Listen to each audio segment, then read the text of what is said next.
Welcome to another edition of the Mark Kingston Show. Along with the coach, I'm Jim Lauk. Mike Lefko on women's basketball duty this week. Bulls hosting Michigan State, 3 games right here this weekend. We will preview that series coming up. But Coach, first of all, we want to go back to last weekend.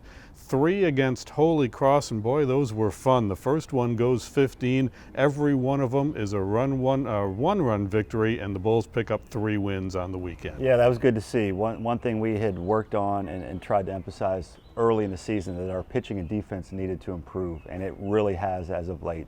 Our pitchers have started to throw more strikes like we want them to, and our defense has really started to solidify. So to win 3 low-scoring games, 1-run games, I think is really good for the growth of our team.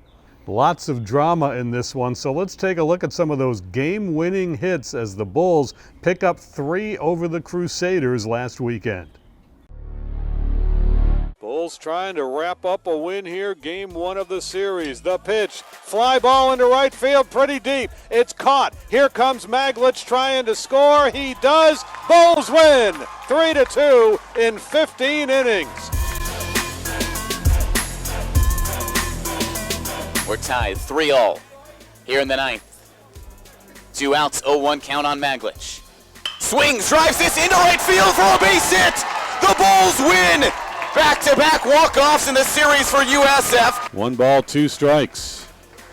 The pitch. Swung on and missed, strike 3, and the Bulls have swept Holy Cross.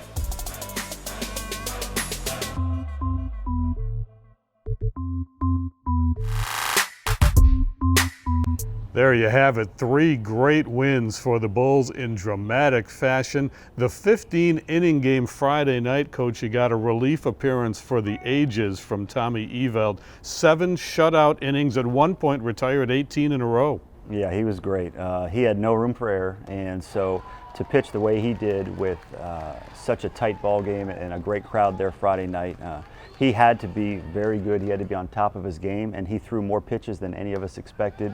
So that was great to see, and his overall development from last year to this year has been a very pleasant surprise as well.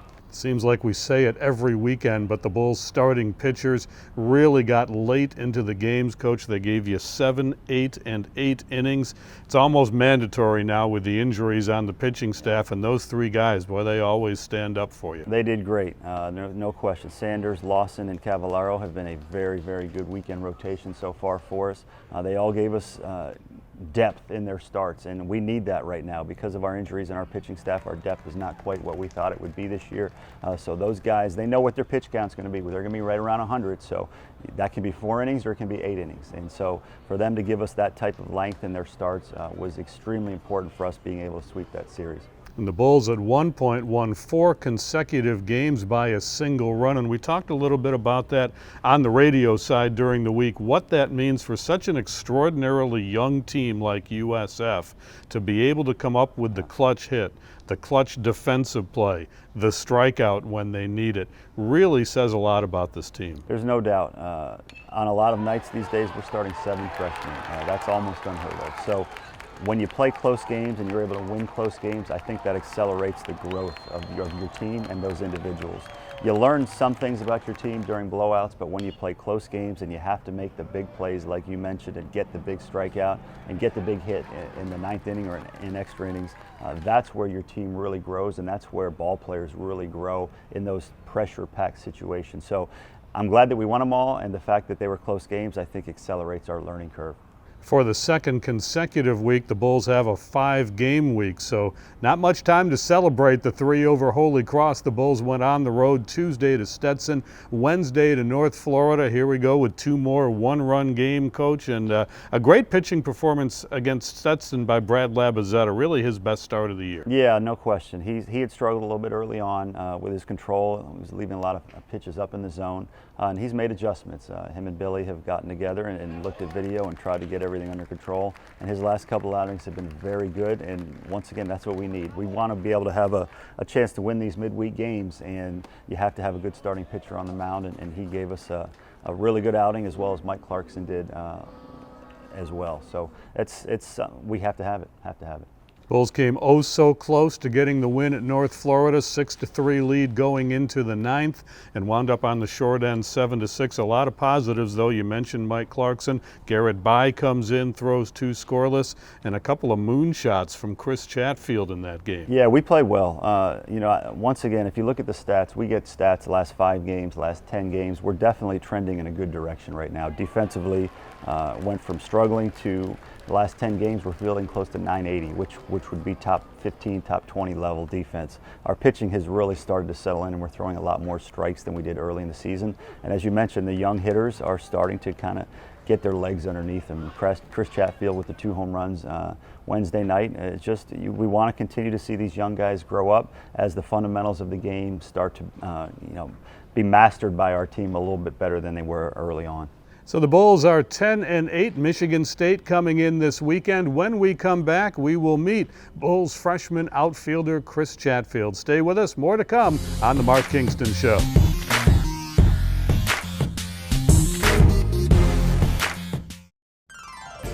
What am I doing in this royal carriage? I summoned it with YP, the best local app ever, with Uber built right in. Conroy, take me to the haberdashery. That's not my name, sir. Sir. How do I get away with this? I bought tickets directly from the YP app, and with Fandango built right in, I go right to my primo seats with this obscene bucket of corn. Hot. Download the YP app. Do it now.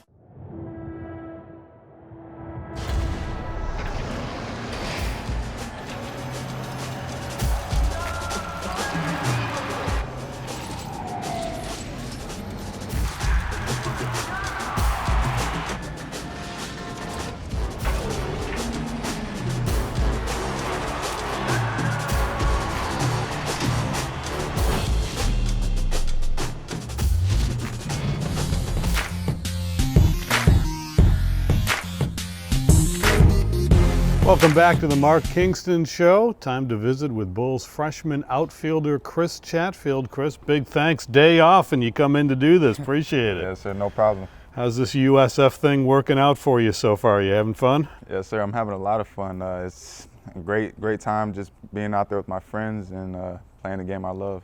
So.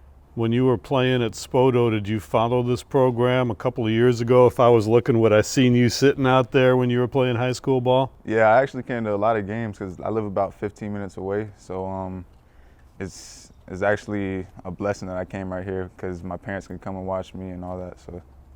Well, you had a big decision to make, though, coming out of high school. San Diego Padres wanted you, and that's got to be a thrill, having your name called on something like that. And it was a decent round, too, so difficult decision. Why come to USF?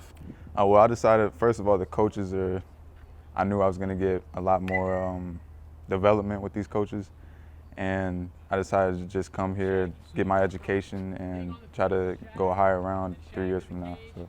Who'd you lean on to help you with that decision? My parents, mostly. Just myself and my parents and God, too. Did they tell you a little bit of, do what you want to do, or were they trying to push you any one way? Or? Well, my mom, she definitely wanted me to go to school. And my dad, he kind of told me just do what your heart tells you. So my heart was telling me to come here and get my education. Well, you got to feel like you fit in being a freshman with all this freshman-based lineup you have there. Yeah. Yes, sir. What's it been like so far? I like how all the freshmen are in the lineup because we're getting a lot of playing time and we're just kind of getting more development and better out there. So it's helping a lot. You're already past the number of games you played in high school, and it's pretty early in the USF season.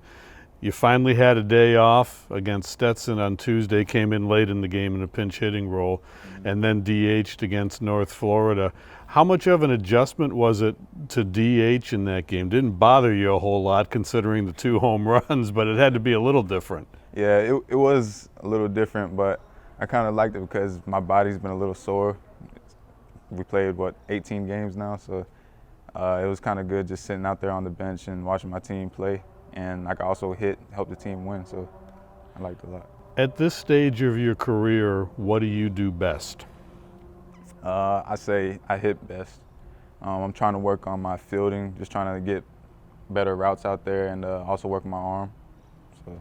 Ball sounds different coming off your bat. I can tell you that for a fact. Some guys are like that. Sometimes I think in batting practice, you can be facing the other way and you're up there, and what you hear, you say, oh, that's Chris up there. I mean, that's a special talent. It's bat speed, it's hand-eye coordination, but it's a lot of work, isn't it? You've already done a lot of work to get to this point. Yep. Yeah, I've worked every day since I was 12 years old, just trying to perfect my craft, and I just want to be the best at what I do. So. Who is important to you in your high school career? I know your parents gave you a lot of support. Were there coaches, teammates that were special to you? Yeah, I had two friends at Spoto that just stayed behind my back no matter what happened. I had I wouldn't say a tough season my senior year, but there was just a lot of pressure on me, and they helped me a lot, just stay calm and stay focused. What's been the most challenging adjustment at the college level? Obviously, you're seeing different kinds of pitching. I'd probably say just the at-bats. I'm getting a lot more at-bats, so it's kind of hard to be consistent. So I need to just learn how to be a lot more consistent there. Aside from that, what are you going to be working on throughout this season? I mean, people look at the number of games and, you're in there every night, but it's still a case where you're practicing all the time. You're working on stuff. What are you trying to improve at? I'm trying to improve on, like I said, my routes in the outfield, just trying to be more consistent out there, and definitely my arm. And also, I just want to be more consistent overall and just be a smarter player. So. Now, we can read the bios of you online and on the website and all the USF information. What should we know about Chris Chatfield that's not in any of those pages? I don't really know. Well, it doesn't really say that how hard I work. I mean, you look at the body and everything, but I've worked really hard to get my body how it is today. So, I mean, that's something that I don't think a lot of people know. Well, you're off to a great start. 4 home runs, 2 of them in Jacksonville at North Florida. Keep up the great work. Thanks for taking time for us today. Yes, sir, I appreciate it. Chris Chatfield with us. Stay with us. More to come on The Mark Kingston Show.